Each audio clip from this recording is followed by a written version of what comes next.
Chairman Keene, Vice Chairman Hamilton, and Commission members, I appreciate the opportunity to participate in your inquiry into the facts and circumstances surrounding the September 11, 2001 terrorist attacks against the United States.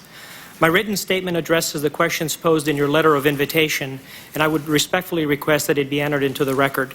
This morning, I will summarize some of the key points about how the FAA Office of Intelligence received, assessed, and disseminated intelligence prior to the fall of 2001, and also highlight some of the process improvements.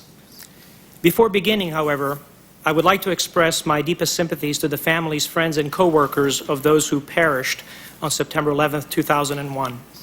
As a tribute to them, a wreath hangs on the door of our Intelligence Watch as a silent reminder of the importance of our mission in keeping the nation's transportation infrastructure and its travelers secure. On September 11, 2001, I was the director of the Office of Intelligence, which was part of the Civil Aviation Security Organization of the FAA.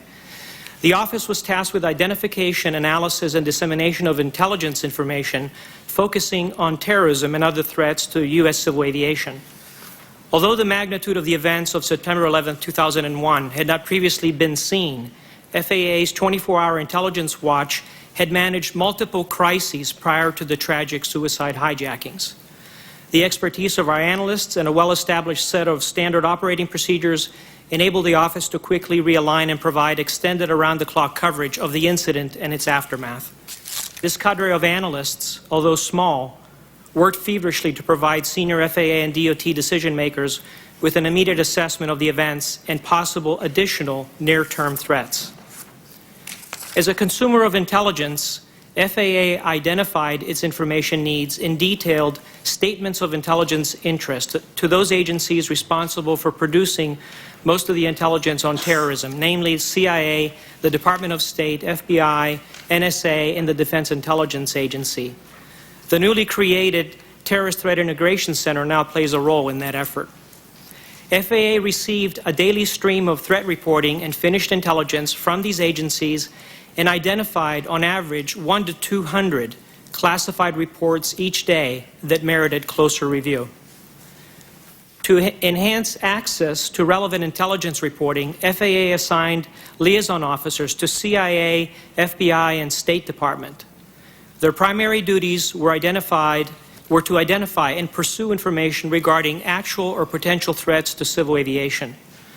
Occasionally, they would review information that provided insight about a terrorist threat or incident, but may not have been disseminated to the FAA. In these cases, the liaison officers requested release of the information and would educate the agencies as to why such information was of importance to the FAA. In some cases, they were successful in getting release for FAA. In other situations, due to the sensitivity of sources and methods, the information was not approved for release. When analysts working in the 24-hour intelligence watch identified current or future threats to aviation, a preliminary evaluation of its validity was made in coordination with the originator and other relevant agencies. FAA intelligence analysts examined the plausibility of the information based on their expertise regarding the known intent and capability of the alleged hijackers, the method of attack, as well as a characterization of the reliability of the source made by the agency supplying the information. The characterization of the source is a significant factor, as decision makers depend on threat assessments based on credible information from reliable sources. Once a report was identified as an actual or potential threat, FAA analysts opened an intelligence case file, an ICF, to isolate and follow up on the threat to its logical conclusion, adding any new information to either validate or discount the threat. And there were several hundred of these ICFs that were opened at any one time and that we were working on. FAA analysts prepared threat assessments based on analyses of these reports and coordinated these assessments with FBI and CIA to ensure factual accuracy and analytic logic. Intelligence is only useful, however, if it reaches the operators and policymakers in an actionable format and timely manner. Prior to September 11, 2001, FAA intelligence analysts worked closely with specialists in the offices of Civil Aviation Security Operations and Aviation Policy who viewed the intelligence information against the vulnerability of the target. in an attempt to establish the level of risk of a successful attack.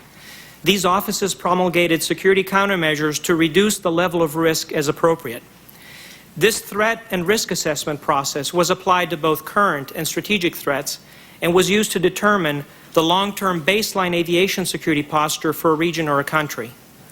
Potential aviation threat information was communicated to those that needed it at the operational level, primarily through the preparation and issuance of information circulars which alerted recipients to possible threats, and security directives which required air carriers and airports to implement specific security measures to counter a threat. Regulated entities such as the air carriers and airports received the notices directly from FAA, while airport law enforcement elements had access to them through the Airport Law Enforcement Agencies network. When declassification of information was not possible, the 24-hour intelligence watch verbally alerted cleared aviation security representatives to threats or events that were of a potential interest through secure telephone calls. Now that I've explained how the FAA received and processed threat information prior to the events of 2001, I would like to highlight intelligence support that the FAA Office of Intelligence provided to the transportation industry stakeholders and other government agencies as it transitioned to TSA. Prior to September 11th, the FAA had published security directives that required air carriers not to transport certain individuals that were known or suspected threats to aviation security. Immediately following September 11th, the FAA began to administer a watch list for the FBI as part of the investigation of the hijackings. By the end of 2001, the FAA had assumed responsibility for this watch list, which now includes individuals known to pose or suspected of posing a threat to aviation or national security. This mechanism enables the notification of law enforcement and the application of defensive measures. We also stood up a new division with analysts whose primary duty was to provide support to the Federal Air Marshal Service. Also, the Aviation and Transportation Security Act of November 2001 tasked TSA to receive, assess, and distribute intelligence information related to transportation security. Thus, the new Transportation Security Intelligence Service became responsible for assessing threats to all modes of transportation, aviation, maritime, and land, and now provides threat warning products to stakeholders in all modes of transportation.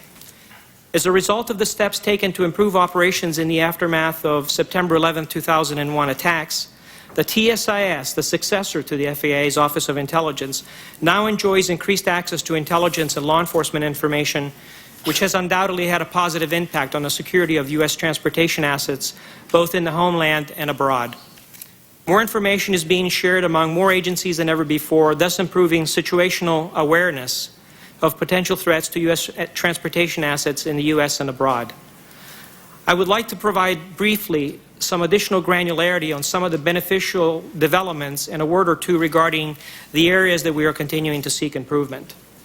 Regarding intelligence from the FBI, prior to September 11, 2001, FAA did not receive a daily flow of raw reports and finished intelligence from the FBI.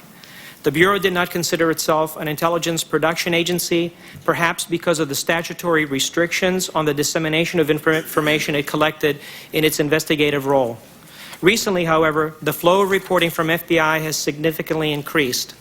The USA Patriot Act of 2001 amended previous laws that had prevented the FBI from sharing grand jury and Foreign Intelligence Surveillance Act information, FISA information.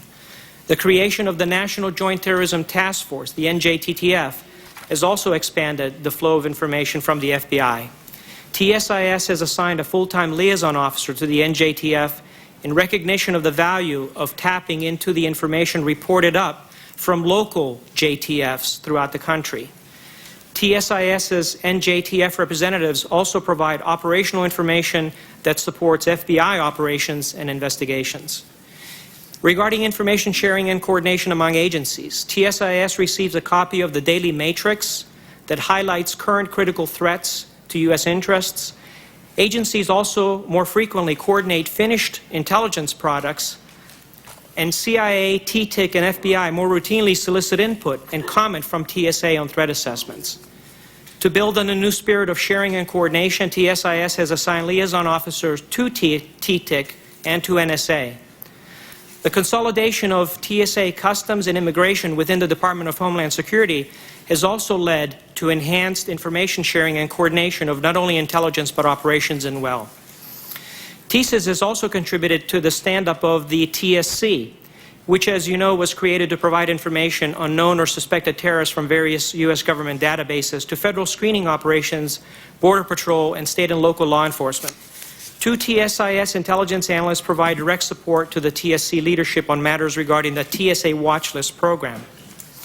The intelligence and law enforcement communities have always provided TSA with reporting regarding specific threats, and since late 2001 there has been a sizable increase in the volume of intelligence reporting being disseminated to TSA. Nevertheless, more information about terrorist infrastructures, both in the United States and abroad, would assist TSIS intelligence analysts in forecasting potential threats in areas where U.S. transportation assets are located or provide service.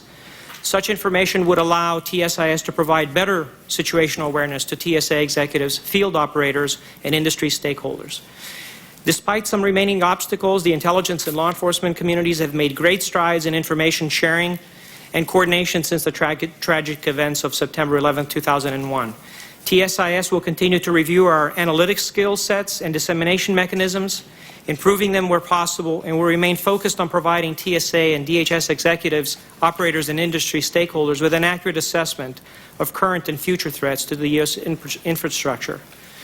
Chairman Keane, Vice Chairman Hamilton, and members of the Commission, I recognize the importance of your task on behalf of the American people and appreciate the opportunity to participate in these proceedings. I would be happy to address any questions that you may have for me. Thank you.